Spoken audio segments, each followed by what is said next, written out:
Think about this for a moment.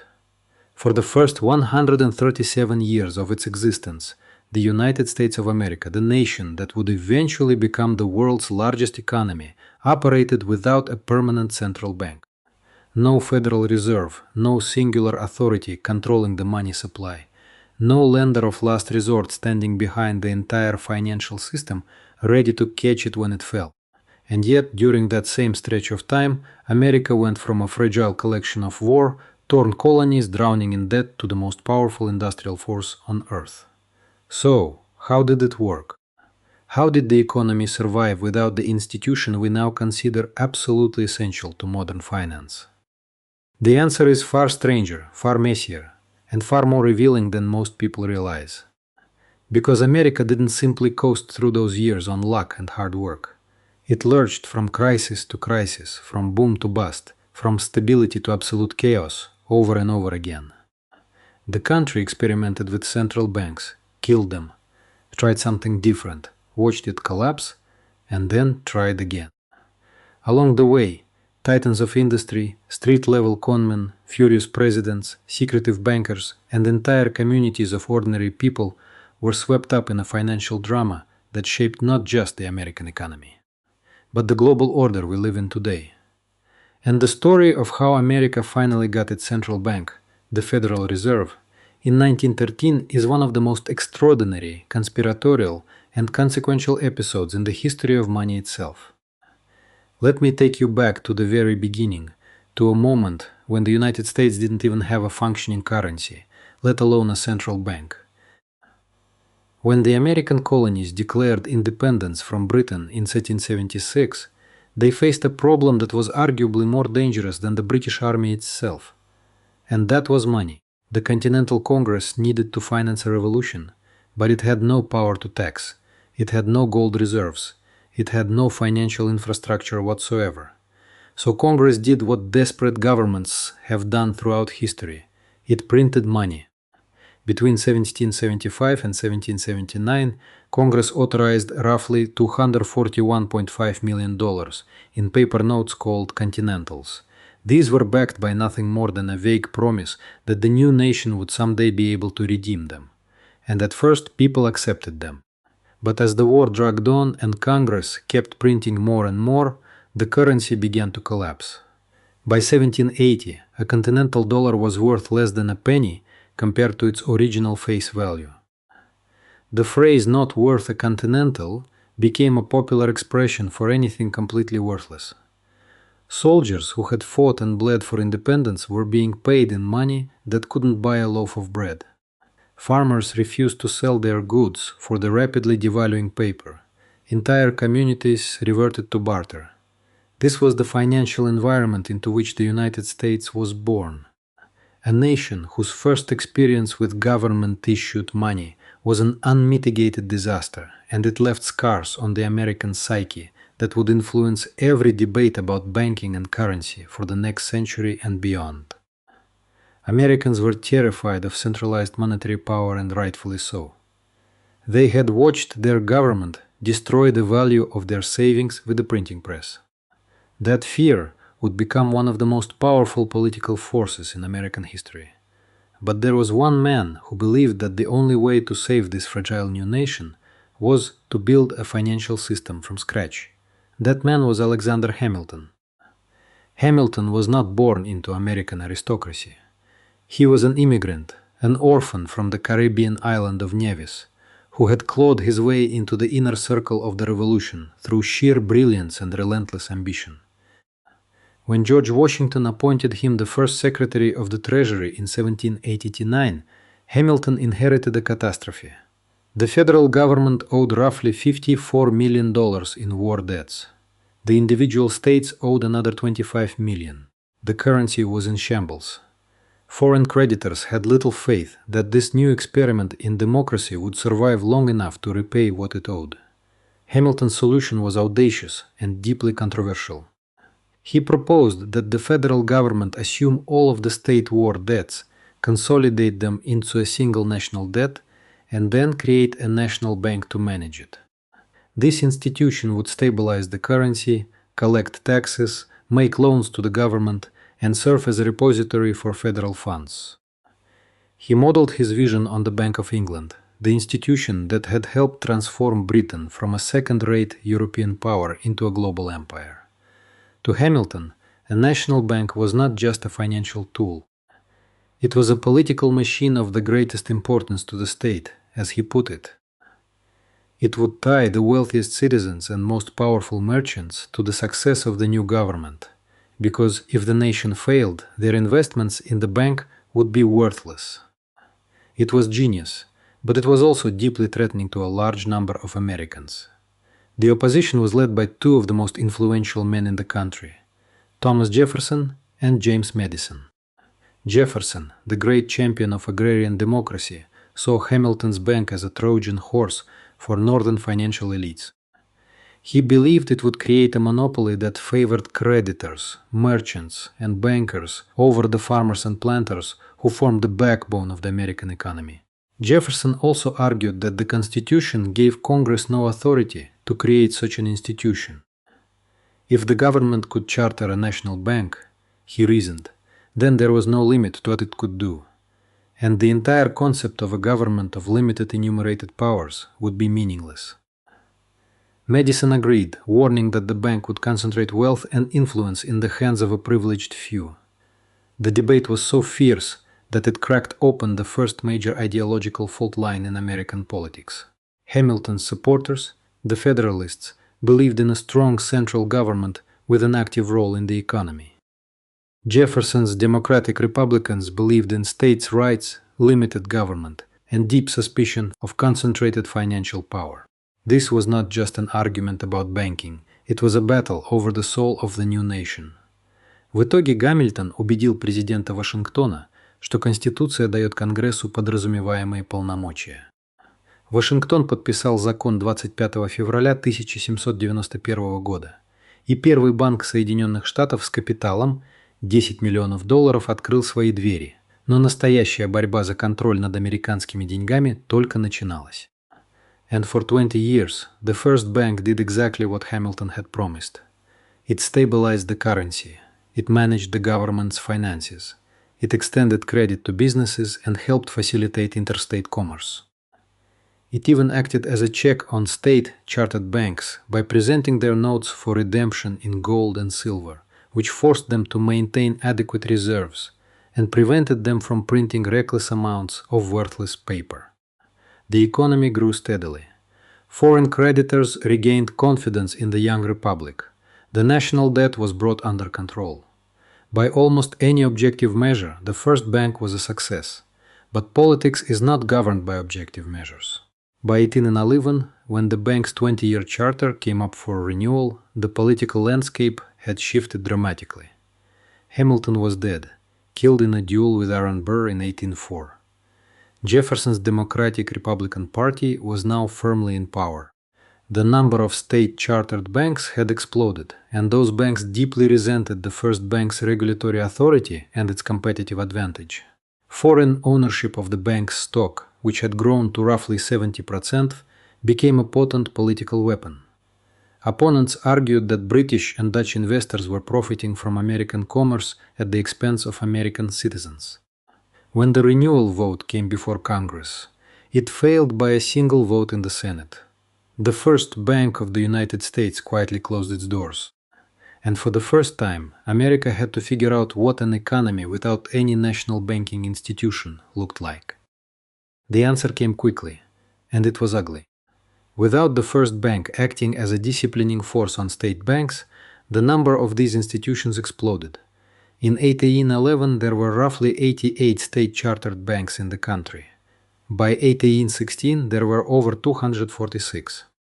Many of these banks were poorly capitalized and loosely regulated. They printed enormous quantities of their own banknotes, most of which traded at varying discounts, depending on how far you were from the issuing bank and how much faith the market had in its ability to redeem those notes for gold or silver on demand. The result was monetary chaos. A dollar bill issued by a bank in Boston might be worth 90 cents in New York and only 60 cents in Ohio. Merchants needed to carry counterfeit detectors and discount tables just to conduct basic business. Fraud was rampant. Some estimates suggest that roughly a third of all paper currency in circulation during the worst periods was counterfeit. And then came the War of 1812.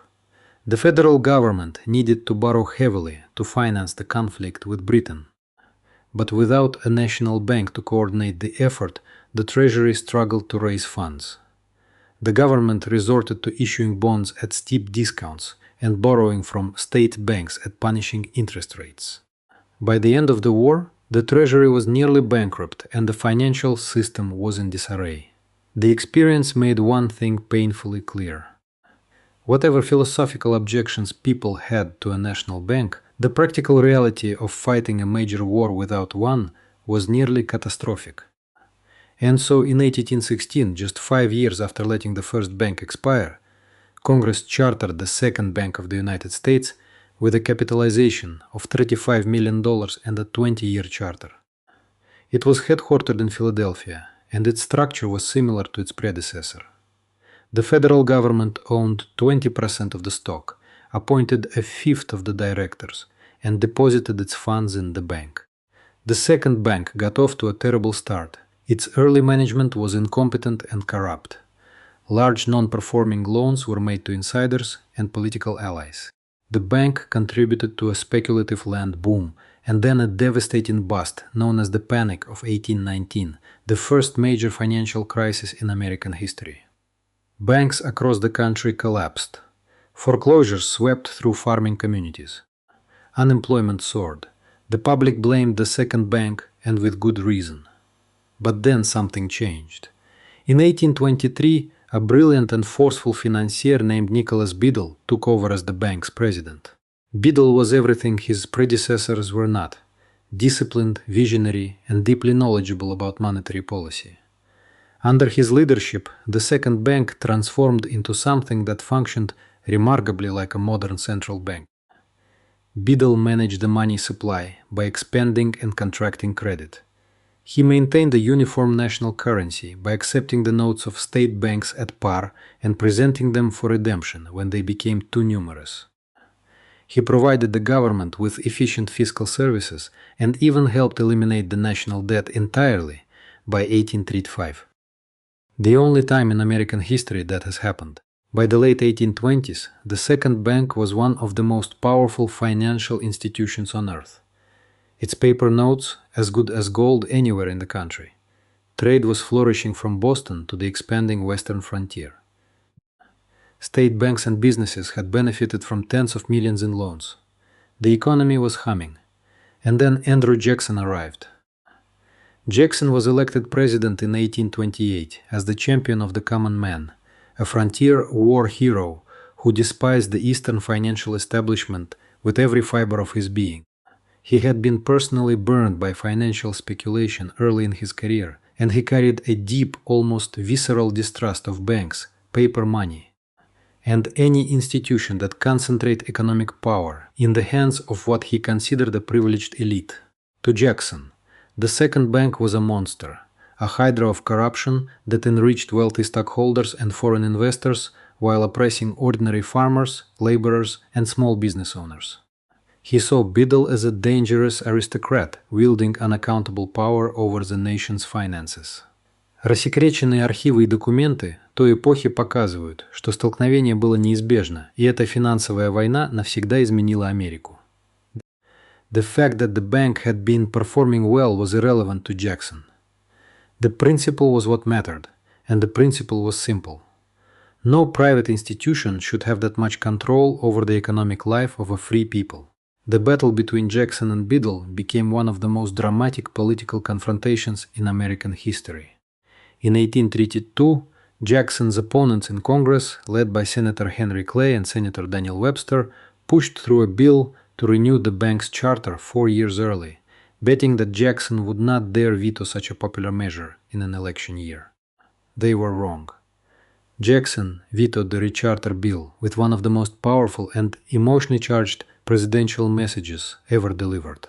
He declared the bank unauthorized by the Constitution, subversive to the rights of states, and dangerous to the liberties of the people. He even directly contradicted the Supreme Court's ruling in McCulloch versus Maryland, which had affirmed the bank's constitutionality, asserting that as president he had the right to judge the Constitution for himself. The veto was unprecedented in its scope and rhetoric.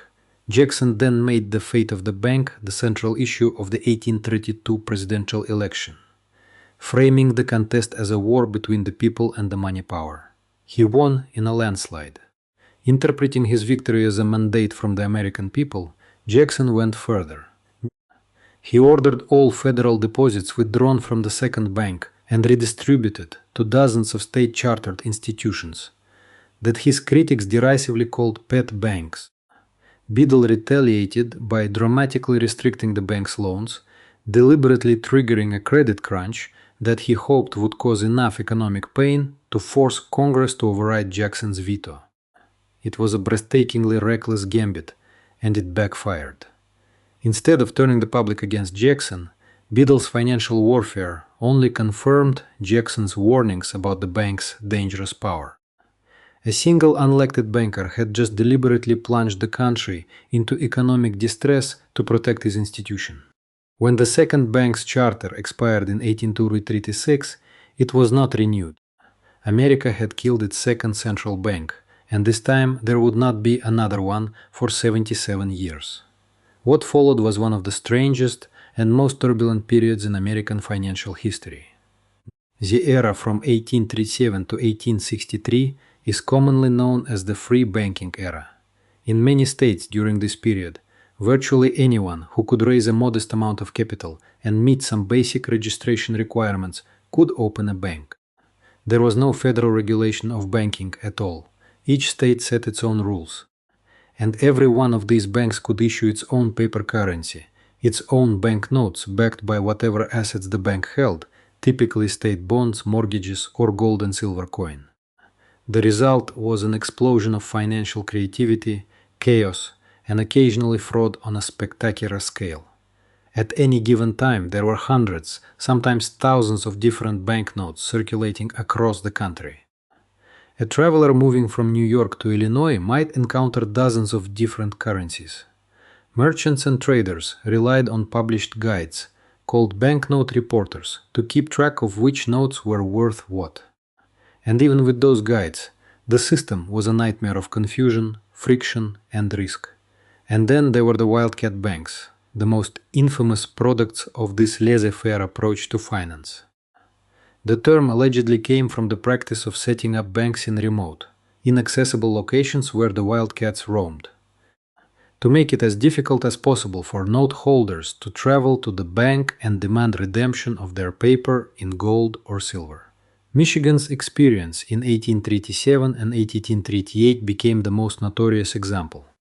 The state had passed one of the earliest free banking laws, and within months, dozens of new banks appeared. State commissioners were supposed to inspect the banks and verify their gold and silver reserves. But the commissioners were overwhelmed and underfunded. Stories circulated of banks passing the same chest of coins from one institution to another, staying just ahead of the inspectors, creating the illusion that every bank had adequate reserves, when in reality none of them did. Some banks existed only on paper, with no physical office, no employees, and no intention of ever redeeming the notes they printed. They would flood the market with their currency, wait for it to circulate, and then vanish. The note holders were left with scraps of worthless paper. Однако истинные скрытые детали заговора проявились позже. В ноябре 1910 года в обстановке строжайшей секретности 6 человек сели в частный вагон в Хобокене, Нью-Джерси. Сенатор Нельсон Олдрич, Генри Дэвидсон из J.P. Morgan & Company, Фрэнк Вандерлип из National City Bank, Пол Варбрук из Кун, Лойп & Company и другие отправились на Джекил-Айленд под предлогом охоты на уток. Более 20 лет участники отрицали этот факт. Втайне от американского народа на частном острове богатейших людей мира эти банкиры разработали план создания структуры, известной как Federal Reserve. Именно эти секретные документы и связи легли в основу новой финансовой системы, перевернувшей историю. Когда Олдрич представил свой план Национальной денежной комиссии в январе 1911 года, он столкнулся с немедленной и яростной оппозицией. Но не из-за сути проекта, а из-за его автора. Сенатор Олдрич был настолько тесно связан с Уолл-стрит и республиканским истеблишментом, что демократы и популисты на юге и западе отвергли этот план из принципа. Они увидели в этом именно то, о чем предупреждал Джексон – новую финансовую власть, призванную служить интересам привилегированного меньшинства. План застрял в Конгрессе. Но затем политический ландшафт изменился самым неожиданным образом. Выборы 1912 года привели в Белый дом демократа Вудро Вильсона и дали демократам контроль над обеими палатами Конгресса. Вильсон стремился к банковской реформе, но он также был полон решимости отличить свой план от предложения Олдрича. Хотя, как позже признавали многие участники событий, эти два проекта были фундаментально схожи. Ключевые различия были скорее политическими, чем структурными. Вильсон настоял на том, чтобы руководящий совет нового института назначался президентом, а не избирался банками, обеспечивая тем самым хотя бы номинальную общественную подотчетность. Он также поддержал децентрализованную структуру из 12 региональных резервных банков вместо одного учреждения, что стало уступкой укоренившемуся американскому страху перед концентрацией власти. Итоговый законопроект, Федеральный резервный акт, был разработан главным образом представителем Вирджинии Картером Глассом и его экономическим советником Г. Паркером Уиллисом.